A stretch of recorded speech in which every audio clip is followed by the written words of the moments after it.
Welcome to Meet the Artist. I'm your host, James Gainey. Today we're in downtown Astoria, Oregon at the Underground. Today we'll be talking with Colibri at mysteriousOthers.com. This is her store picture right here in the Underground. Let's go meet her.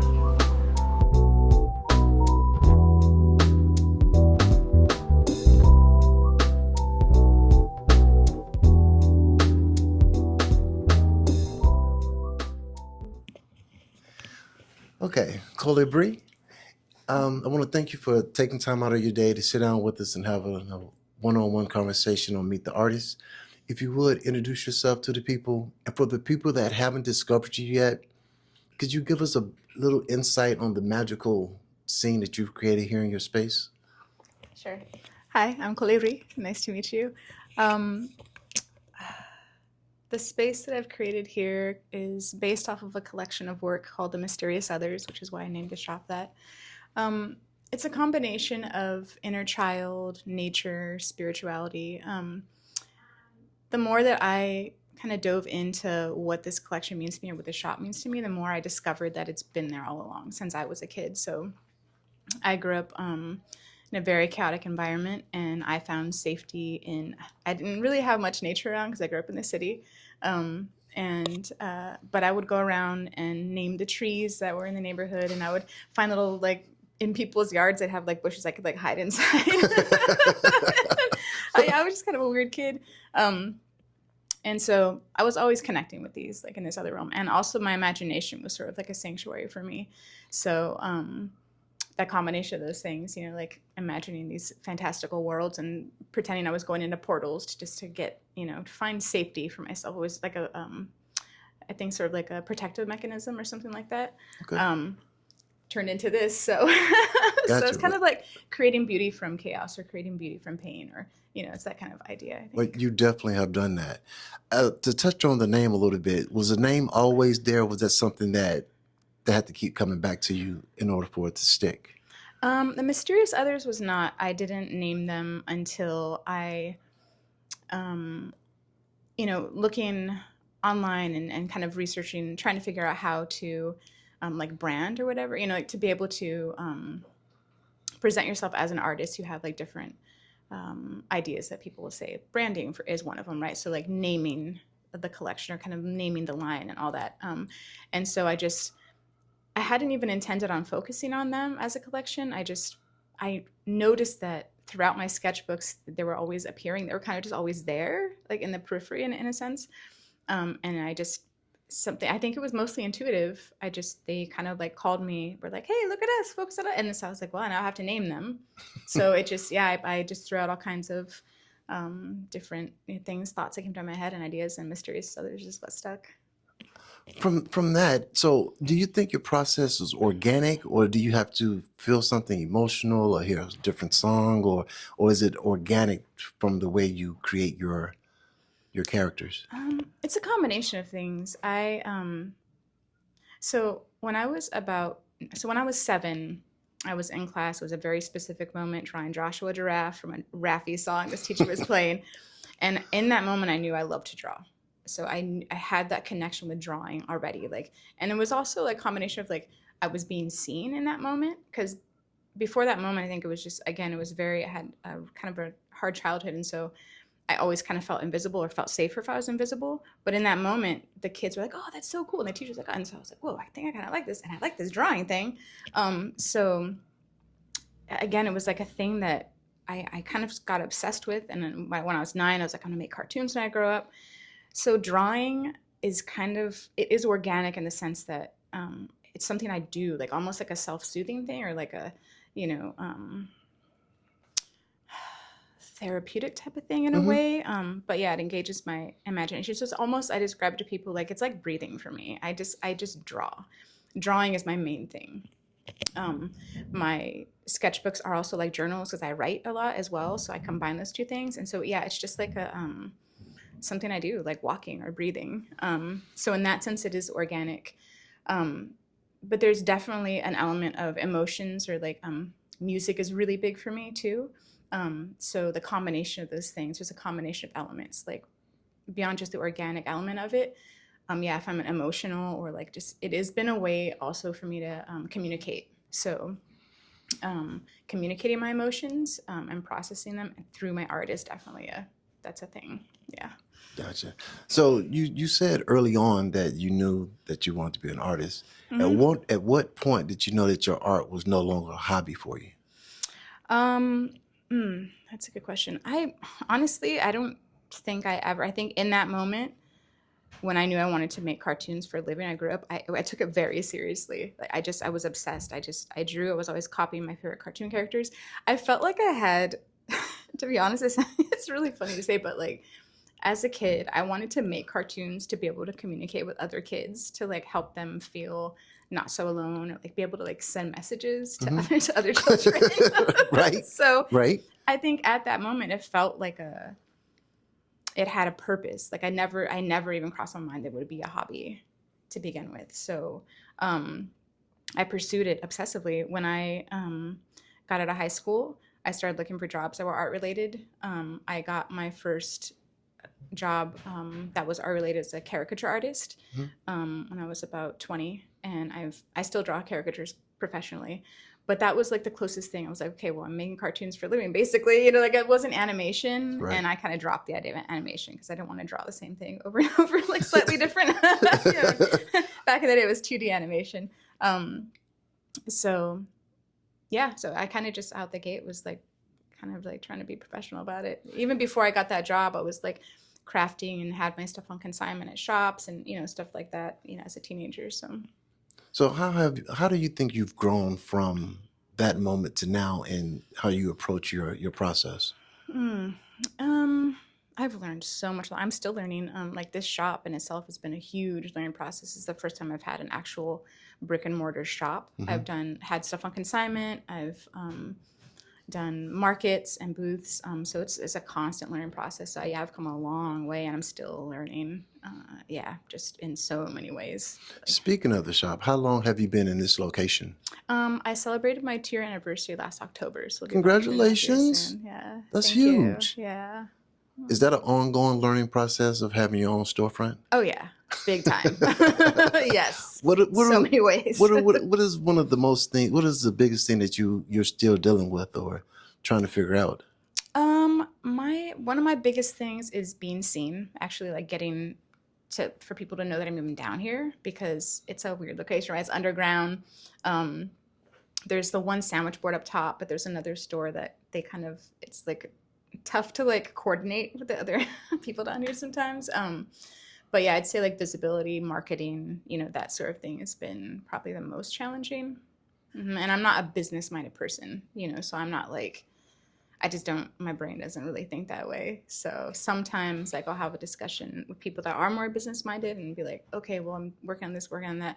Also, like, it's just me, so I'm doing all the different, aspects of it. And That was so, my next question. So everything in here are things that you've created yourself. hmm yeah, for the most part, like, I was bringing in things like this little candle care kit and some candles from like outside the shop, but it's evolved more into it's pretty much just my work. Like it's more of a gallery now, whereas before I did have books and tarot cards and things that I find helpful for like my daily life. I kind of wanted to make it, I didn't like the idea of having it just be a gallery of my work because that would seem like a lot of pressure and also Mm. not too practical.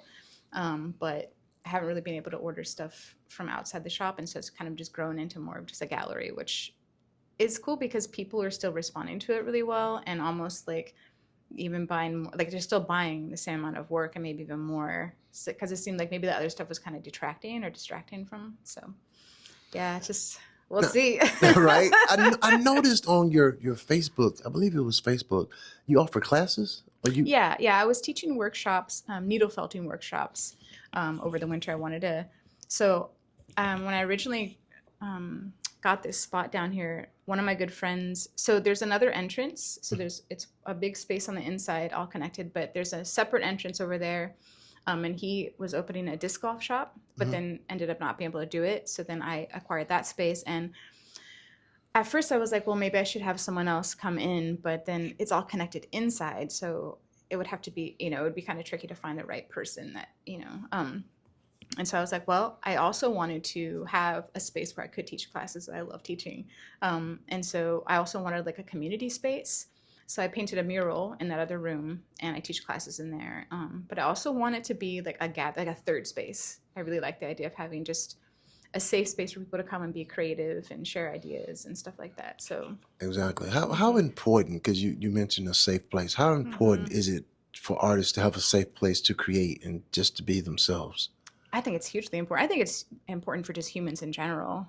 I think that's actually one of the things that conversations I have the most when people come into the shop is one of the things I hear the most is, I wish I was creative, or I wish I could do this. I'm like, we're innately creative beings. Like humans are, we just are. But I think a lot of people don't, they just think of the traditional drawing or painting or sculpting when I think of art or creativity. But like I tell them, no, like you could sweep the floor and be it. That could be an art form. You know, like It's if you're true. doing it with intention and you're doing it with like the way that you do it, you know, that you're tapped into creative flow. And so, yeah, I think just for people in general, especially even for people that don't know that they're artists, you know, people that don't, that seems to be like where I feel most drawn towards is like, I want to help people that feel like they're not creative, like realize that they are, or like feel more comfortable with just, you know, making art in a form of play, or like realizing they are actually creative beings. Exactly. Are you going to be doing any more of your teaching classes coming up in the future, or? I'd like to. I'm still kind of trying to figure out how I can make that work, because since I have to like have the shop open again, it's just me. Right. Also, I have a 9-year-old Hmm. child, so then I'm also a parent, you know, and he's in here with me every other week, and so it's a lot of like trying to figure out if I could maybe have another person come in to teach, or have, you know, other people eventually like have more of a team of people. Then that, I think that'll be more realistic. But in the wintertime, I cut back on the shop hours because it's just slower. And then so this last winter, I was putting hours teaching needle felting workshops and kind Right. of figuring out maybe it's more of a winter thing. Also, people want to be indoors. You know, the weather here makes it like more conducive. I think in the summer it might not be. I'll probably have to switch gears and kind of, you know, I don't know, kind of figuring that out Were still. you supplying everything for that workshop? Yeah, so I was teaching needle felting workshops. I was doing the wine and sip classes in Portland for about 5 years, and I was Okay. teaching needle felting workshops there. So I still had all the supplies from that.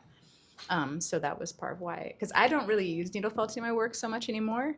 But I still have the supplies to do it. So, and it's a really fun, really, really, really beginner friendly type of craft that people can do and feel that creative. You know, people that feel like they're not creative, they can make something that they're proud of, you know, at Right. the end and have fun and stuff like that. So it was a good medium for that. So if you would, could you walk us through a normal day when you're creating one of your sketches? Yeah. So my sketchbook is, um, mm, it's very spontaneous. I don't necessarily, when it comes to my sketchbook, I don't usually just like sit down. I don't really have like a set way that I do it. Sometimes I like to go, I spend a lot of time out on the trails. So sometimes I'll take it out to the woods with me and sketch out there. Sometimes I'm sitting on my kitchen table in the morning when everything's quiet. Sometimes it's late in the evening in here if I'm kind of like brainstorming an idea for a painting. Hmm. Sometimes if I'm just feeling like I need to get, you know, I'm having like some kind of emotional thing, I need to like just sketch, and again, like the self-soothing. I like going to coffee shops and sketching sometimes. I like having the outer world kind of just around me, and I'll pick up on like people's conversations or whatever songs on, and that becomes part of like what's happening on my sketchbook as well. So, Okay. Okay. yeah. Excellent. If you would, could you take us around your shop and show us some of your pieces that you're working on currently? Yes. All right. We're gonna break away, guys, and we'll be right back. I wonder, because it'll be hard for me to, because I need to use this mic still, right? Yeah, you're on. Oh. Yeah, you're on. Because these guys are posable, so it'd be if I could show. Yeah, go But ahead. anyway, well, it'd be hard. So this guy is a mixed media piece made with polymer clay. I use a clay called Cos clay, so it's semi-flexible after you bake it. They have a wire armature, so they're posable, so you can make them be different. This is the first one I experimented with. It has a little loop on the back, so it can hang from the wall, but you could also have it seated if you wanted to seat it like on a shelf. Huh. You could, yeah. So it's there's a wire armature, and then the wire armature is wrapped in wool, which I do a little bit of needle felting for that, and then for the hair, that's needle felting. This is all wool as well. And then I'm just hand stitching on the details and the fabric. This fabric I did some painting on as well. So these, I think the dolls are probably one of my favorite things to create because they utilize pretty much all the different materials that I like to work with, and they're very intuitive. So you actually paint on your fabric? Is that an acrylic paint Sometimes, or? yeah, it's acrylic. Okay. Hmm. Excellent. Excellent. What else you got over here? And then I have, let's see, one of my, so this is a painting that's acrylic. I've been using acrylic and oil. So I start the whole thing in acrylic. I've been painting with acrylics for over 20 years. And so I really enjoy the way that they're fast drying, and I can work really quickly and intuitively, making the marks and get everything blocked in. But I just recently started painting with oil, and it's really funny because oil, they blend. So I really love to render with acrylics, but you have to add like a medium in order to make the acrylics not dry so fast, and so you can blend with them. And you basically have to put them in a headlock to get them to do what you want them to do, you know? Right. The oils just do it. So when I started using oil, I was like, oh, so I've been struggling, fighting with these acrylics for 20 years. And what do you know? Oils just do that just with ease. They're designed to do that. So I finish in oil. So the spots that are very soft and blended are oil. So you can put oil on top of acrylic. And a lot of times, like with this piece, for years I've been trying to get, so you can see there's some sketch lines on here as well with pencil. I use paint pens. I've really been trying to get the feel that's in my sketchbooks, because my sketchbooks are very raw and just whatever mediums I have on hand, trying to get that into the painting, because I tend to over render. It can get stiff or get it doesn't have the energy still. So I've been making some progress in finally getting Now, that to all happen. of your pieces can be found on your website as well. For the most part, yeah. Okay, and that's mysteriousothers.com, correct? Yes, All right. yeah. And what's the goodie bags behind you? Oh, so I like to make mystery bags a lot, because mystery bags are so fun and people love them. They usually have different themes. This one is actually based on an idea that I have for a class where, so this is a challenge, a 30-day challenge for inner child energy. So I purposely I created a little pack of mystery. It's crayons, colored pencils, materials that a child would use. Because I think a lot of people get too precious about the art supplies when they want to create something, and so they'll buy all, I've heard a lot of people oh, I bought all these art supplies, but I haven't touched them, because it's oh, they cost too much, or oh, they're precious. So I made it so they're not precious, and then it comes with it's a little sketchbook that has a prompt for 30 days, and it's just about kind of getting into the somatic feeling, how it feels to use this crayon. What color? What does that color make you feel like? Or what shape are you feeling like today? Kind of different prompts to just make it fun and make it playful. So that way it kind of helps you break out of the feeling of, oh, it doesn't have to be this photorealistic flower that you're painting. Right. Yeah. How did you come up with that idea? That's a really good idea. Thanks. Yeah, I think it's just, again, I know that my work and the way that I channel my work comes from that inner child place, and I feel like that's a place that if you can kind of get back into that somehow, it helps with the creative process for people that don't feel, because I think that's the point where a lot of people lost it. A lot of people are oh, I used to love to draw when I was a kid, and they stopped or don't even remember that. Pretty much every child likes to play with art and create art, and so I think taking it back to that, kind of picking up where you left off from the last time you created something. But now I notice you have another doll above the bags. Does she have a name? Yeah, this one's name is the Crystal Enchanter Fairy. Her name's Patria. Yeah. Patria, yeah. Okay. So yeah. And you name all of your vintage. your characters? For the most part, I do. The dolls, definitely. I just started last year. I just started replicating, so I have certain collections that I'll replicate. So there's the mushrooms, there's the tree guys right behind you, where I will actually. They're not I thought about doing resin casting, but I really enjoy my pieces all being one of a kind. So They come in 3 different sizes. So like this is a medium one. And so they're all similar, you know, they all have the same kind of like components to them. And so I can recreate them, but they're all still unique and one of a kind. And I have like the Nice. little tiny ones.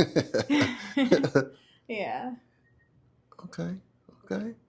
So I don't name all these guys because that would be a lot of names. Gotcha. Okay. And these are my digital paintings. I do these on my iPad with Procreate and an Apple Pencil. I actually don't make prints of my original paintings for several reasons, but there was a time when I first moved here to Astoria when I didn't have access to a studio for about 6 months, and my sketchbook was getting a lot of love, but I needed a paint, and I know that other people were painting on their iPads, and so I thought I'd give it a shot, and I actually have, this is one of the first ones I did, I painted on my iPad. That has a lot of detail. Yeah. I hope you guys can see that. Wow. So a nice byproduct of this is that now I can offer prints, which is nice.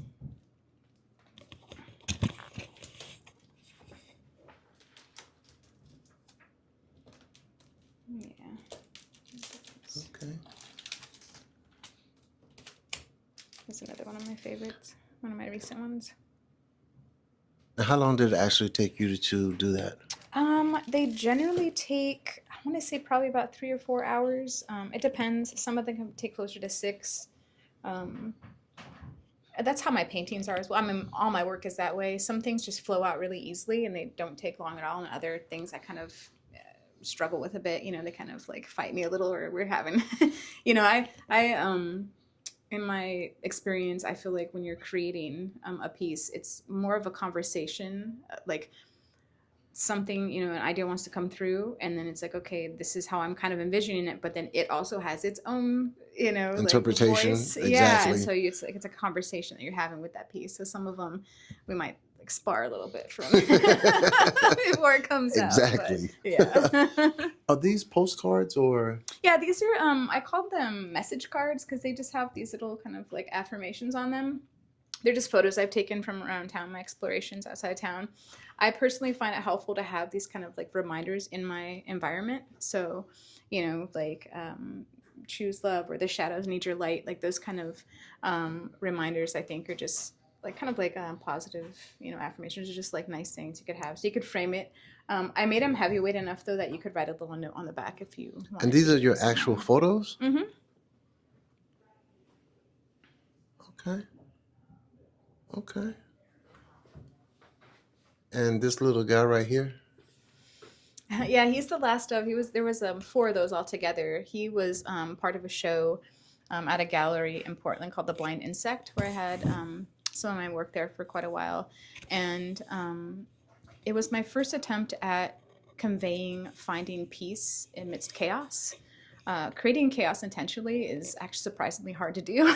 So the background, I was trying to make it just really, but I really resonate with that idea of like when the world around you. I mean, that is when I think about it, even in this moment, I'm like, well, yeah, that's what I did as a kid. That's why, like, when the world around you is just so chaotic, you can always come back if you can cultivate like a peaceful center in yourself and create like kind of like peace and safety in yourself, and you can always have that. I think that's really important. Excellent.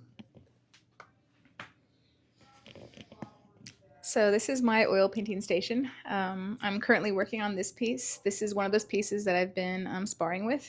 It's gone through a few different iterations, and I found a happy spot with it last night. So it's in the last bit of, it's almost done, in the last bit of progress. When you find yourself sparring with a piece, did you completely start all over, or do you just take a break and then come back to it? Both. Sometimes I start all over. Sometimes I'll paint over. I mean, I have some paintings that have been painted over. The canvas has been painted. There's probably like 5, you know, paintings or almost paintings underneath the finished one. Yeah. Okay. And then other times I take a break and come back. A good example of that is this one back here. This is just in the acrylic paint stage. It's my acrylic painting station. This one I almost painted over it. It looks very different than how it did when it started, but it just so happens to fit in with the collection that I'm doing right now. So it almost like it came early.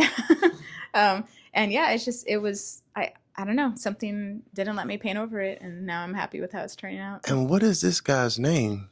So this is part of the creative goblin. This is a creative goblin creature. So the original sketch in my sketchbook I have over there, but it's this little creature. Do you want to see the original sketch of him? Sure. I'll grab it. There you go. Oops, I forgot to lock my door. So this is the creative flow goblin. So this is the first iteration of the creatures that are on that painting there. This guy. Hold on. Here we go. So this is a creative goblin, and he's the first iteration of this creature. I've made sculptures of him, and if you want to check out the painting that I have of this creature, but originally he was what I would say he's a result of a creative block. So I was in my studio and having a creative block, and then I drew him. So oftentimes I'll have almost like I'll have conversations with the creatures or the characters in my sketchbook. So with this guy, for example, I was feeling this way, like creative block, and he came out as a result of that. And then so I had a conversation like, oh, he's got like all the rainbow on his face, like, oh, he's in there munching up all the creative energy. That's why that's why I'm having a block. And I was like, and I was a little irritated with him. But then when I created the sculptures, the rainbow was kind of bursting out of them. And that's, again, this is a perfect example of where it's like a conversation. I was like, okay, they want the rainbow bursting out of them, apparently. They're not eating it. They're like actually like bringing it back out. And then I was like, oh, okay, I get it. So a lot of times I have a tendency, and I think a lot of artists do, or people in general do, have a tendency to push themselves to get burnout. So you're pushing too hard. So their role is they come in and make you stop by causing a creative block. So if you have a creative block, and maybe it's because you need to rest. So that was kind of like the lesson. And oftentimes there's stories, like I don't just name them, like they actually have jobs, there's stories, there's like a purpose that they serve in our lives. So they're almost like little helpers, or like there's like beings that are like living alongside of us. And some of them are helping out in nature, like, oh, this one puts the magic in the mushroom or whatever, or this one makes the flowers bloom on time. Some of them work more closely with us, like in our homes and in our creative lives, like these characters do. So this painting, more recently, I've started to do like the life cycle of them. So from baby to like a mid apprentice, I call them apprentice, and then the guardians, which is like a full grown one. So this is going to be kind of just featuring this character, the creative goblin character. So wow. Yeah. Impressive. There's a lot in my mind. Well, Miss Colibri, I want to thank you so much for taking time out of your day and sitting down with us on Meet the Artist and talk to us. Is there anyone you want to give a shout out to, or let anybody know about your upcoming events that you have going on? Oh, yeah. Yes. I do have an upcoming event at Masquerade. It's on February 21st. You can get tickets for it by going to my website. It's on my main page at mysterioussothers.com. It's going to be a VIP release of my newest collection called Let's Dream Together. And it's going to be featuring a local chef is making a 3-course meal. It's a gluten-free vegan meal, so everyone can eat it. And so it's sort of like on theme. So it's like a multi-sensory experience. All right. Thank you so much. Thank you. Thank you now.